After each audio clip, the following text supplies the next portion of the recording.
নমস্কার, আমি মৃদুলা চ্যাটার্জি। আজকে শোনাবো তানিয়া সুলতানা প্রীতির দহন। একদম ছোট্ট কবিতা, শুনে যান।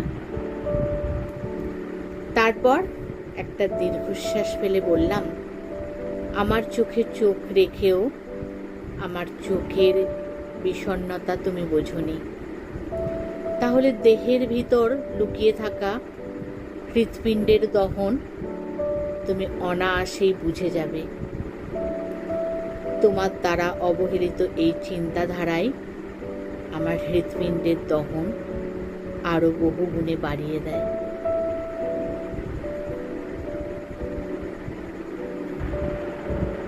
কি বলবো, এখন উপলব্ধির ব্যাপার। আমি এগুলো পাঠ করতে করতে যেন চিত্রটা চোখের সামনে ভেসে ওঠে। আপনাদের কেমন লাগছে জানাবেন। ধন্যবাদ, সবাই খুব ভালো থাকবেন।